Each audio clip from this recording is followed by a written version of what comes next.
من فيض مولانا الغفور قرآن رب العالمين جاء لنا نبراس نور فيه السعادة واليقين أسمى المعاني في السطور نسمو بها دنيا ودين نلقى الشفاعة في النشور بدلائل النور المبين في حفظه تحلو الأمور ما خاب من يرجو المعين نلقى الشفاعة في النشور بدلائل النور المبين بدلائل النور المبين.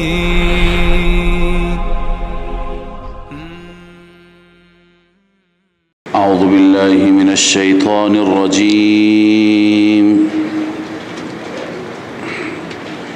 بسم الله الرحمن الرحيم. لكن الراسخون، اما بشارت برای مؤمنین اهل کتاب، برای مؤمنین اهل کتاب الله می فرماید لكن الراسخون في العلم منهم، اما کسانی که راسخون هستند در علم از آنان، کسانی که بر مسیر، خیلی ها هستند همین پی اهل کتاب، علماء اهل کتاب وقتی که بر مسیر حق بودن که اینها کم هستند، همیشه وقتی که بر مسیر حق بودن الله عزوجل حرمت خاصی برای اونها قائل هست. اینها اون شرافتشون را، اون پیغمبرزادگیشون را الله تعالی در نظر دارد. یؤتکم کفلین من رحمته، دو برابر. کسانی که واقعا شرافت را داشته باشند و در کنار اون شرافت ایمان هم داشته باشند. اینجا وقتی که می آیند بر مسیر دین، بر مسیر محمد رسول الله کتمان نکنند، بر توحید باشند، بر حق باشند، الله عزوجل اعزاز اینها را می کند که اون اعزاز بقیه عامه مؤمنین ندارند. یؤتکم کفلین من رحمته، دو برابر خداوند اجر بهشون میده، چون که اینها به کتابهای گذشته هم ایمان دارند، به این کتاب هم. لذا الله می فرماید لكن الراسخون في العلم منهم، علماء راسخین مثل عبدالله ابن سلام ابن سوریا، نجاشی، رهبان و احباری که اطراف نجاشی بودند. والمؤمنون یؤمنون بما انزل الیک، و همچنان مؤمنین واقعی آنان ایمان می آورند. یؤمنون وصف اولشان، یؤمنون بما انزل الیک، آنان ایمان می آورند به قرآنی که بر شما نازل شده. وصف دوم و ما انزل من قبلک، و همچنین آنان ایمان می آورند به کتابهای گذشته، به تورات و انجیل گذشته. سوم والمقیمین الصلاة، نماز را برپا می دارند، نماز که در وجود اونها تواضع و خشوع پیدا می کند. وصف چهارم والمؤتون الزکات، زکات را ادا می کنند. زکات را وقتی که انسان ادا بکند حب مال از می رود. حب مال که از دل بره انسان دین فروشی نمی کند. مال را انسان دوست دارد دین فروشی می کند. اینها چیکار می کنند؟ به خاطر اینکه حب مال از اونها بره. والمؤتون الزکات، زکات را پرداخت می کنند. وصف پنجم والمؤمنون بالله والیوم الاخر، ایمان دارند، هم به مبدأ ایمان دارند، هم به معاد ایمان دارند. والمؤمنون بالله، ایمان به خدا یعنی ایمان به توحید، ایمان به مبدأ. والیوم الاخر، ایمان به معاد. مگه بقیه علماء سو نداشتند؟ نه خیر، نداشتند.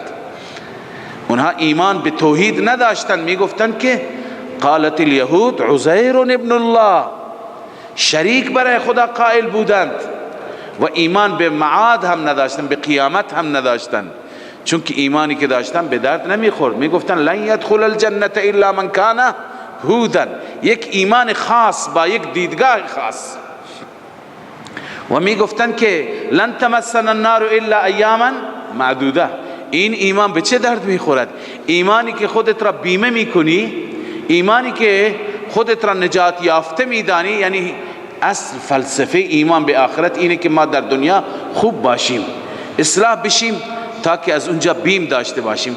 اونا بیمی نداشتن، میگفتن 40 روز فقط ما را در آتش میسوزند، اونجا جای ماست. لذا الله میفرماید این مؤمنان نه، اینها اونطوری که حق ایمان به خداست ایمان دارند و حق ایمان به رسول الله. الله میفرماید اولئک سنؤتیهم اجرا عظیما، این افراد ما حتما میدهیم به آنان. سین برای چیه؟ برای تأکید نه تقریب. حتما ما به اینها میدهیم اجرا عظیما، پاداشی بس بزرگ در بهشت، پاداشی بسیار بزرگ در جنت بهشون عطا میکنیم. انا اوحینا الیک کما اوحینا، اینجا جواب حقیقی اون سوال است. تا به حال جوابهای الزامی بودن. سوال چی بود؟ چرا قرآن یک بار نازل نشد مثل تورات؟ چرا قرآن مجید در چندین مرحله در ظرف 23 سال نازل شد؟ الله تعالی اول جواب الزامی داد. مگر شما به تورات ایمان آوردید؟ مگر شما نبودید که گفتی ارنا الله جهرتا؟ مگر شما نبودید که ایمان نیاوردید کوه تور را ما بر سر شما بالا آوردیم؟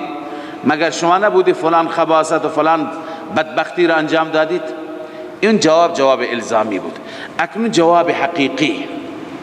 الله عزوجل می فرماید ما قرآن را و وحی را بر محمد رسول الله صلی الله علیه و سلم طبق بقیه کتاب ها نازل کردیم. همه کتاب ها را که ما بر انبیا فرو فرستادیم بغیر از تورات، بغیر از تورات، آنچه که به نوح وحی کردیم، آنچه که به ابراهیم وحی کردیم، به اسماعیل، به اسحاق، به عیسی، انجیل عیسی، همه تدریجی بود. همه چی بود؟ تدریجی بود، یک باره وحی نشدند. فقط کتاب موسی بنابر بعضی دلائل چی؟ یک باره نازل شد. بعد از اون کل وحی که بر موسی آمد مگه تورات بود؟ نخیر، بر موسی علیه السلام بغیر از آنچه که در تورات است هم وحی آمد، دستور صادر شد. اونها هم یک باره نبودند. چی بودند؟ تدریجی بودند، کم کم بودند، بر اساس شرایط بود، بر اساس احوال روز بود. لذا الله عزوجل می فرماید که وحیی که ما کردیم وحی برای همه انبیا به مثل وحی شما بود، کیفیت یکیه. این پاسخ حقیقی. الله می فرماید اینجا علامه قرطبی میگه هذا متصل بقوله يسألك اهل الكتاب ان تنزل عليهم كتابا من السماء، که خداوند اونجا ذکر کرد که يسألك اهل الكتاب، اهل کتاب از شما رسول الله میخواند که شما کتابی مثل کتاب اونها نازل کنید. الله تعالی می فرماید که اعلم تعالی الیه امر محمد که امر من تقدمه من الانبیاء. اینجا خداوند مشخص کرد، معلوم کرد که امر محمد با امر انبیاء گذشته هیچ فرقی و تفاوتی ندارد، هیچ فرقی و تفاوتی ندارد. قرطبی باز علامه رازی، امام رازی میگه فالله اجاب عن هذه الشبهه، خداوند از این شبهه و سؤالشو اینگونه پاسخ داد در انا اوحینا بان هؤلاء الانبیاء الاثنی عشر، این 12 تا انبیا كلهم كانوا انبیاء و رسول، همه اینها چی بودند؟ پیغمبر بودند، رسول بودند. مع ان واحد منهم، با وجودی که یکی از اونها ما اوتیک بکتاب مثل التورات دفعتا واحدتا، هیچ یک از اینها کتابشون مثل تورات دفعتا واحدتا داده نشد. شما میگید چرا مثل تورات موسی نیست قرآن؟ خب وحی بر همه انبیاء اینطور بود مثل محمد، یا اینکه وحی بر محمد مثل آنان. لذا الله می فرماید انا اوحینا الیک، همانا ما وحی کردیم بسوی تو ای محمد، کما اوحینا الی نوح والنبیین من بعده، به همان کیفیتی که ما وحی کردیم به نوح علیه السلام و انبیایی که بعد از نوح بودند. و اوحینا الی ابراهیم والنبیین من بعده عموم هستند، و اوحینا الی ابراهیم بنویسید تخصیص بعد از تعمیم، بالخصوص از اون انبیا بعضی را نام میگیرند، بعضی که برای یهود اینها مهمند. و اوحینا الی ابراهیم و اسماعیل، ما وحی کردیم بسوی ابراهیم علیه السلام و اسماعیل علیه السلام و اسحاق و یعقوب والاسباط و عیسی و ایوب و یونس و هارون و سلیمان. نام موسی در میان اینها نیست. چرا؟ چون وحی موسی فرق میکنه. به همه این انبیا ما همان گونه وحی کردیم که بر محمد وحی کردیم، و همچنان و آتینا داوود زبورا، ما به داوود علیه السلام کتاب زبور را دادیم هم با همین کیفیت. و رسولا قد قصصناهم علیک من قبل، الله می فرماید و پیامبرانی که همانا ما تعریفشان کردیم بر شما قبل از این ما در سور مکی منظور پیامبران را تعریف کردیم نامشان را. و رسولا لم نقصصهم علیک، و پیامبرانی که ما بیان نکردیم برای شما، همه اینها را ما وحی فرستادیم به همین صورت. حتی با خود موسی و کلم الله موسی تکلیما، کلم الله موسی تکلیما بیان فضیلت موسی نیست در میان این همه انبیا، بلکه خداوند میفرماید در اون نکته که اینها میگویند چرا تورات یک بار نازل شد، درسته تورات یک بار نازل شد، اما کلامی که با موسی شد که وحی بر موسی به وسیله کلام میشد، نه کلم الله موسی تکلیما، خداوند کم کم کلام کرد، آهسته آهسته تدریجا همه کلام را یک روزه یک بار در کوه طور نفرمود. پس معنیش چیه؟ که وحی که بر موسی آمد هم چی بود؟ تدریجی بود بغیر از تورات. لذا الله می فرماید که اینها همه وحیشان مثل وحی شما بود ای محمد صلی الله علیه و سلم، رسولا مبشرین و منذرین. بعد از اینکه تشبیه داده شد وحی رسول الله به آنان، اکنون مقصد ارسال رسول بیان میشه. رسولا رسولی که مبشرین آنها بشارت دهنده بودند، فریضه اولشان، و منذرین آنها ترساننده بودند، لئلا یکون للناس علی الله حجة بعد الرسل. حکمت ارسال الله می فرماید لئلا یکون للناس، تاکه نباشد بر مردم حجت بعد الرسل، یعنی الزامی بعد از رسول. خداوند عزوجل رسول را فرستاد، رسول هم بشارت داده هم انذار. یعنی چی؟ یعنی مردمی که ایمان نمی آورند فردای قیامت در محضر الله نگوین خدایا به ما حق نرسید، ما تبلیغ نشدیم. خداوند می فرماید همه این رسول پیام خودشان را فرستادند. و کان الله عزیزا حکیما، خداوند عزوجل غالب هست و کارهایش با حکمت هستند. لكن الله يشهد بما انزل الیک انزله بعلمه. اما اینها قرآن را قبول ندارند. یهودی ها میگویند چون مثل تورات نیست قبول ندارند. خب قبول ندارند، شهادت خدا برایت کافیه ای رسول الله. تدریجا خدا نازل کرده، خدا گواهی میده، لکن الله یشهد، خدا گواهی میده بما انزل الیک، آنچه که به سوی تو فرو فرستاد، انزله بعلمه، خداوند با علمش بر شما نازل کرد. والملائکة یشهدون، الله می فرماید ملائکه هم گواهی میدهند، گواهی الله و ملائکه کافی شما را. و کفا بالله شهیدا، خدا کافی است. اگر یهودی ها گواهی نمیدهند و ایمان نمی آورند، نیاورند، گواهی الله کفایت تو میکنه. بله.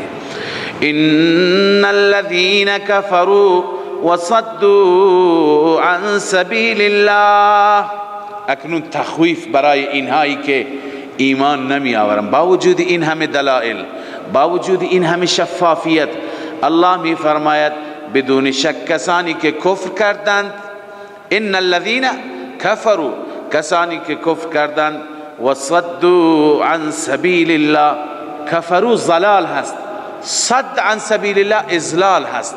دو مرض داشتند، هم خودشان از راه خدا باز آمدند و هم دیگران را باز داشتند. الله می فرماید ان الذين كفروا وصدوا عن سبیل الله، بدون شک کسانی که کفر کردند و باز داشتند از راه الله، قد ضلوا ضلالا بعیدا، این انسان ها گمراه شدند، گمراهی که بعیدن الحق است. ان الذين كفروا وظلموا لم يكن الله، الله می فرماید بدون شک کسانی که کفر کردند و ظلموا اضلال کردند، لم يكن الله ليغفر لهم، خداوند اونها را نمی بخشاید، نیست خدا ببخشه، اصلا خدا در صدد بخشششون نیست. ولا لیهدیهم طریقا، الله آنها را به طریق، به راه راهنمایی نمی کند، البته به یک راهی راهنماییش می کند، الا طریق جهنم، مگر راه جهنم را بهشون نشان میده، خالدین فیها ابدا، همیشه در آن جهنم ماندگار هستند به طور ابد. و کان ذلك علی الله یسیرا، این کار و این چیز بر الله تعالی چیه؟ آسان هست. لذا اینهایی که گفتن چرا قرآن نازل نشد، یک باره الله تعالی جوابش را به تفصیل بیان فرمود. بعد از تفصیل جواب اکنون الله تعالی تخویف بیان می فرماید که اگر شما ایمان نیاورید طریق شما کجاست؟ جهنم هست. یا ایها الناس، از اینجا ترغیب است، ترغیب هست. الله تعالی می فرماید که شما بقیه مردم، عموم مردم، شما مثل یهود ضد نکنید، بر عناد نباشید. پیغمبری آمده با تمام دلائل و براهین، با کتاب خدا. یا ایها الناس، ای مردم، قد جاءکم الرسول، این الف لام عهدی هست، رسول خاص مراد است، یعنی محمد صلی الله علیه وسلم.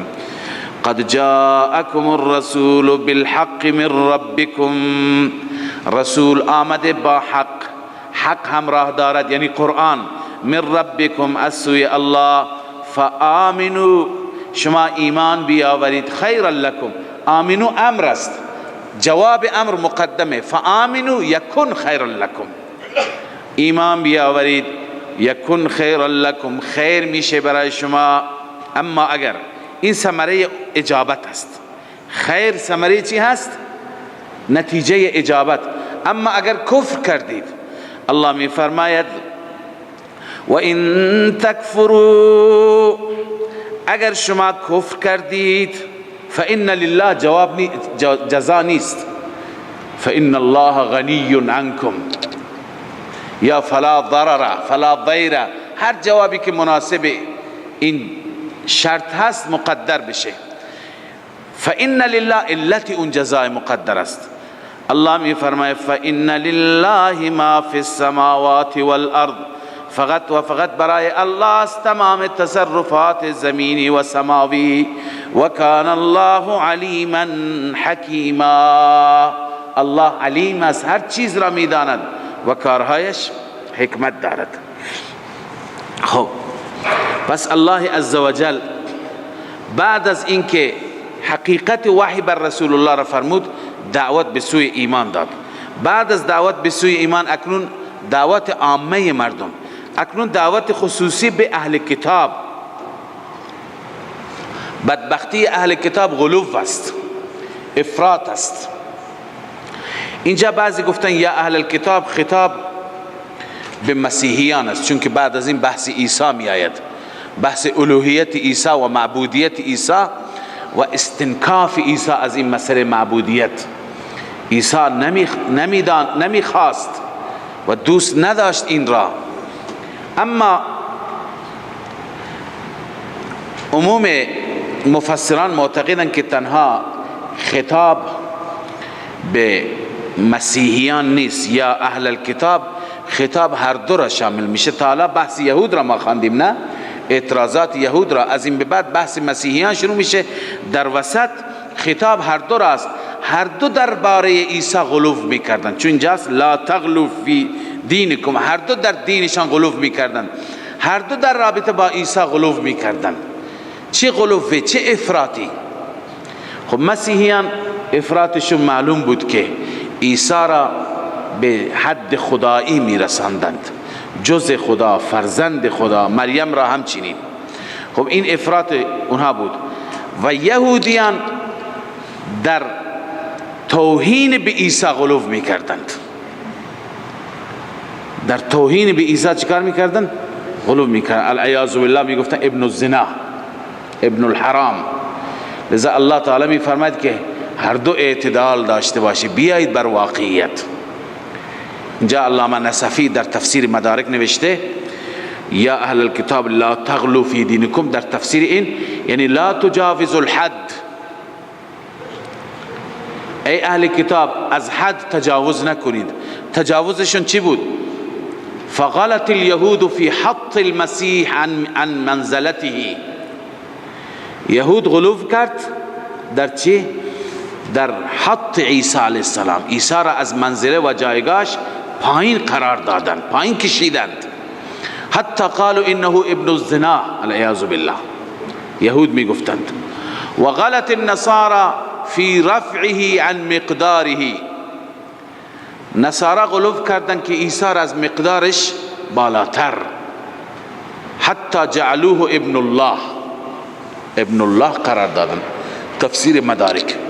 پس لا تغلو فی دینکم از این تفسیر امام نصفی رحمه الله و از تفاسیر دیگر شاه ولی الله هم همین را نوشته. ببخشید شاه ولی الله برای خطاب نوشتن مسیحیان است، ولی بقیه مفسرین نوشتند که خطاب یهود و نصارا است. معلوم میشه که خطاب همه راست. الله می فرماید یا اهل الكتاب لا تغلو فی دینکم، افراط نکنید در دین خودتان. ولا تقولوا علی الله الا الحق، نگویید بر خداوند مگر حق را، آنچه که حق است. افراط نکنید. انما المسیح عیسی ابن مریم رسول الله، جز این نیست که مسیح عیسی ابن مریم هست. عیسی ابن مریم، ابن مریم نه ابن الله، ابن مریم نه ابن الحرام، العیاذ بالله. رسول خداست، فرستاده خداست. و کلمته، کلمه الله است. چرا بهش میگن کلمت الله؟ چون با کلمه کن پیدا شد. با کلمه چی؟ کن پیدا شد. القاها الى مریم و روح من. الله تعالی می فرماید القاها، القا کرد الله اون کلمه را به سوی مریم. و روح من، و روحی از جانب خودش. روح را الله تعالی به او داد. روح همه انسان ها از جانب الله است. یسألونک عن الروح قل الروح من امر ربی. درباره روح انشاءالله بحث خواهیم کرد در قرآن مجید. لذا روحی هست از جانب الله. الله روح را دمید در مریم. فآمنوا بالله و رسله. لذا بر شما اهل کتاب هست که ایمان بیاورید به خدا و پیامبرانش، بنویسید موافق تعلیم شرعی، مطابق تعلیم شرعی. همونطور که شریعت شما را آموزش میده غلوف نکنید، افراط نکنید، یکی را به حد خدایی نرسونید، یکی را از حد انسانی پایین نبرید. ولا تقولوا ثلاثه نگویید، یعنی عقیده تثلیث داشته نباشید، اعتقاد به سه خدا داشته نباشید، اقانیم ثلاثه‌ای که مسیحیان معتقد بودند. الله می فرماید انتهوا، باز بیایید از عقیده شرکیه. انتهوا یعنی چی؟ از عقیده شرکیه. خیرا لکم ای یکن خیرا لکم، انتهوا جوابش یکن خیرا لکم، برای شما بهتر میشه. پس معتقد به تثلیث نباشید، معتقد به الوهیت غیر خدا نباشید. به چه چیزی باور داشته باشید؟ انما الله اله واحد، جز این نیست که الله اله واحدی هست، معبود یگانه هست، هیچ معبودی بجز او لایق پرستش و عبادت نیست. سبحانه، این انما الله اله واحد بنویسید رد عینیت. عرض میکنم یعنی چه رد عینیت. سبحانه بنویسید رد ابنیت. رد ابنیت.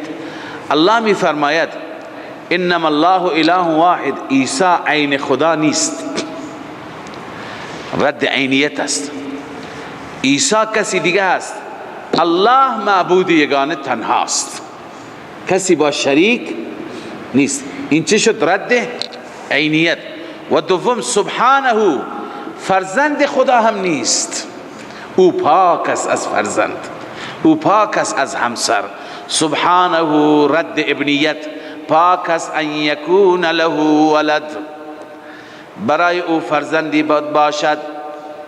رد متبنا، حتی الله می فرماید نه تنها عیسی مال خداست و مریم، له ما فی السماوات و ما فی الارض، فقط و فقط برای اوست آنچه که در آسمان هاست و آنچه که در زمین است. بنویسید نه عیسی و مادرش، یعنی نه عیسی و امه، اونها تصرفی ندارند، اختیاری ندارند. کجا اونها قابل مقایسه با الله هستند؟ و کفا بالله وکیلا، الله کافی هست از نظر چی؟ کارساز بودن. الله کفایت میکنه، بهترین کارساز هست. اما ببینید که خود عیسی علیه السلام الله می فرماید لن یستنکف المسیح ان یکون عبدا لله، عیسی علیه السلام استنکاف نمی کند، یعنی عیسی برای خود عار نمی داند، برای خود عیب نمی داند، عار نمی داند، استنکاف نمی کند از اینکه ان یکون عبدا لله، این که بنده خدا باشد، این که بنده خدا باشد. عیسی این را عار نمی داند، این را برای خود بد نمی داند، افتخار می کند به عبدیتش. ولا الملائکة المقربون، و همچنان ملائکه مقربون از عبدیت و بندگی برای خدا اونها استنکاف ندارند، عار ندارند. این رد کی شد؟ ولا الملائکة المقربون، مشرکین. اون رد مسیح، رد مشرکین.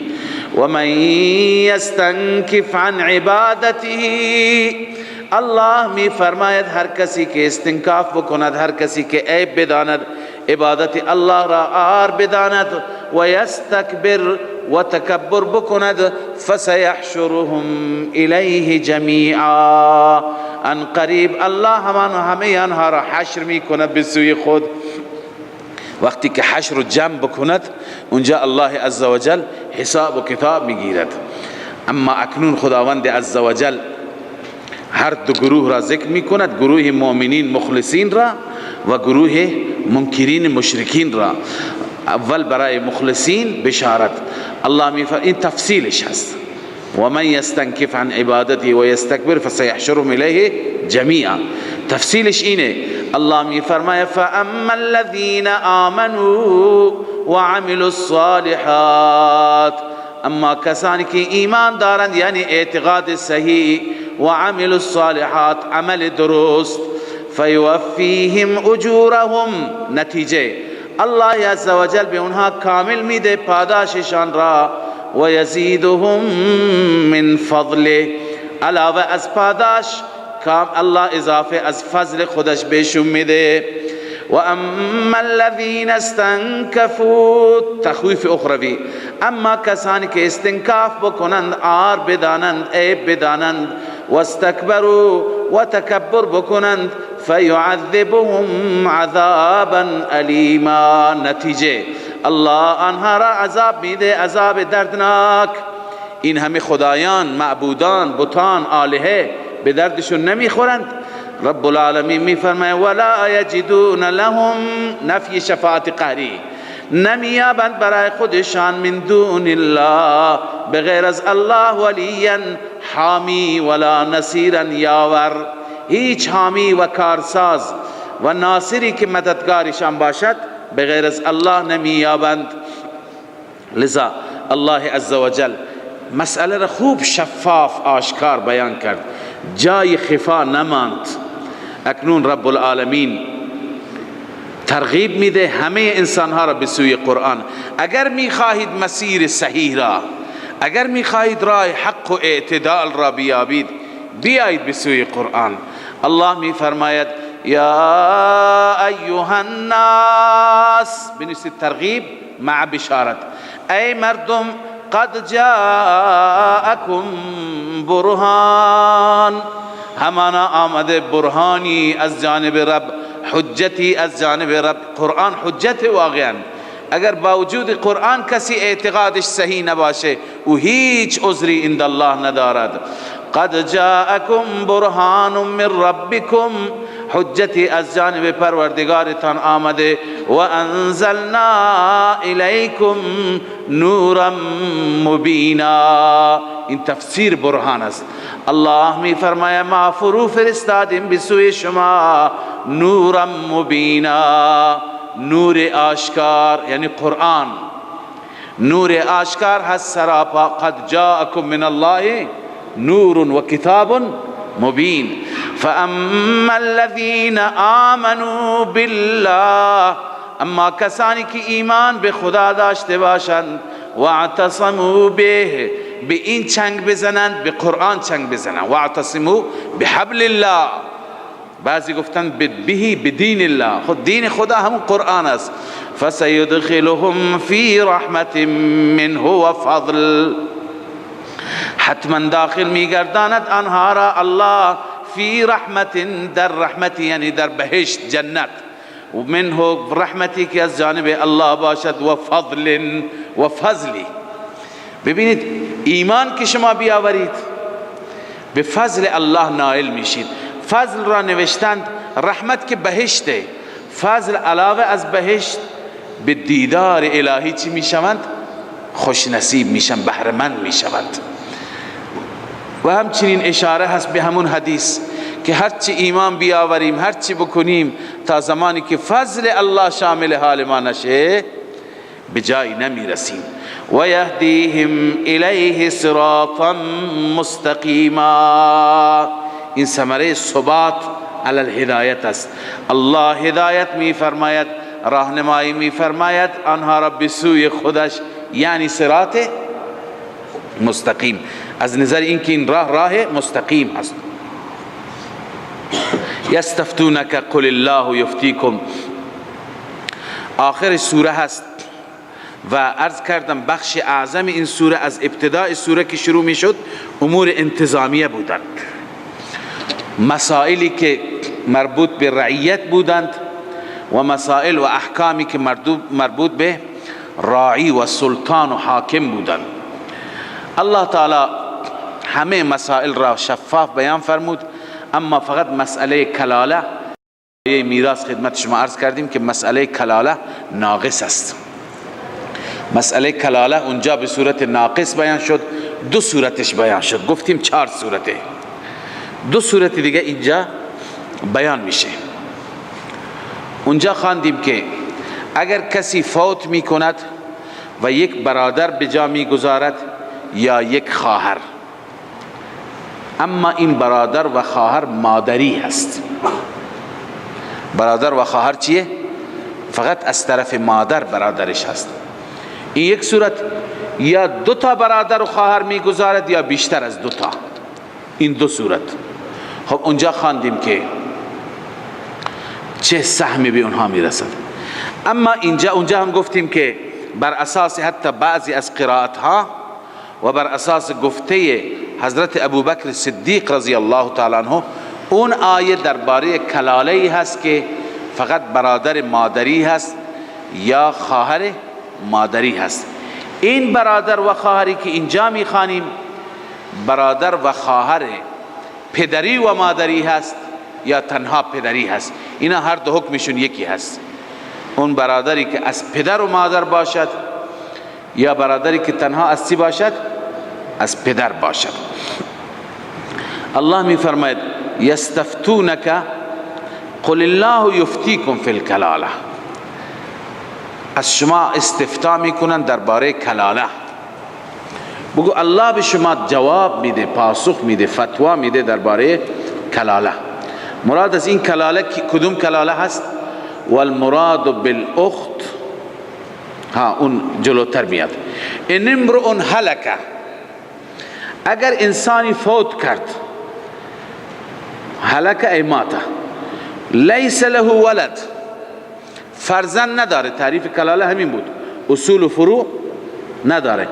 وله اخت، برای اون یک خواهری بود، برای اون یک خواهر. این خواهر عینی یا علی، یعنی از پدر و مادر یا تنها از پدر. خب مراد از این خواهر چیه؟ المراد بالاخت الاخت من الابوین. عبارت علامه آلوسی هست در روح المانی. مراد از خواهر، خواهری هست که از پدر و مادر است. والاب، یا خواهری است که فقط از پدر است. لأن الاخت من الام، زیرا که اون خواهری که فقط از مادر باشد فرضها السدس، سهم او چی هست؟ یک ششم از قد مر بیانه فی صدر السوره الکریمه، در ابتدا این سوره کریمه گذشت، روح المانی. پس این برادر و این خواهری که به جا مانده چیه؟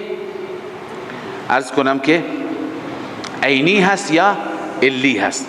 این را خدمت شما عرض کنم که اینها مثل فرزند میمانند. مثل چی میمانند؟ فرزند. اگر یک انسانی فوت بکند، یک دختری داشته باشد، چقدر بهش میرسه؟ نصف بهش میرسه.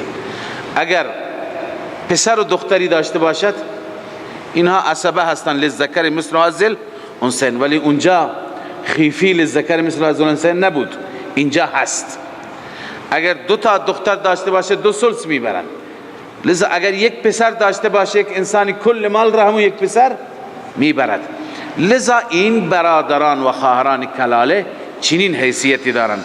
الله می فرماید ان امرؤ، اگر انسانی هلک بمیرد، لیس له ولد، فرزند ندارد، وله اخت، فقط خواهری دارد، فلها نصف ما ترک، برای آن خواهر نصف آنچه که گذاشته.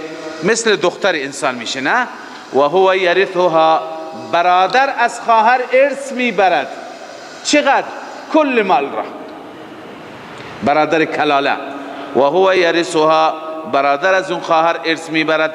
ان لم یکن لها ولد، اگر برای او ولد نباشد، نه اصول باشد نه فروع، کل به برادر میرسد. همونطوری که یک فرزند اگر باشد، تک فرزند باشد، کل مال به کی میرسه؟ به تک فرزند. الله می فرماید فَإِن كَانَتْ اثْنَتَيْنِ، اگر 2 تا باشند، 2 تا خواهر باشند، فَلَهُمَا الثُّلُثَانِ مِمَّا تَرَكَ، برای آنان 2 ثلث هست از مال متروکه. چقدر؟ 2 ثلث. وَإِن كَانُوا إِخْوَةً رِجَالًا وَنِسَاءً، الله می فرماید اگر برادرانی باشند و خواهرانی، رجالا و نساء، مرد و زن باشند مثل فرزندان یک پدر، فللذکر مثل حظ الانثیین، برای مرد 2 برابر زن هست، برای برادر 2 برابر خواهر است. یبین الله لكم ان تضلوا، الله عز وجل در پایان سوره تلقین میفرماید، تلقین بالتعمیل، یبین الله لكم، خداوند برای شما بیان میکند، ان تضلوا، ان تضلوا اصلش هست لئلا تضلوا، تا اینکه شما گمراه نشید. والله بكل شیء علیم، خداوند به هر چیز عالم هست، از روی حکمت خدای تعالی احکام را بر شما نازل میکند. صدق الله مولانا العظیم. من فيض مولانا الغفور قرآن رب العالمين، جاء لنا نبراس نور فيه السعادة واليقين، أسمى المعاني في السطور نسمو بها دنيا ودين، نلقى الشفاعة في النشور بدلائل النور المبين، في حفظه تحلو الأمور، ما خاب من يرجو المعين، نلقى الشفاعة في النشور بدلائل النور المبين، بدلائل النور المبين.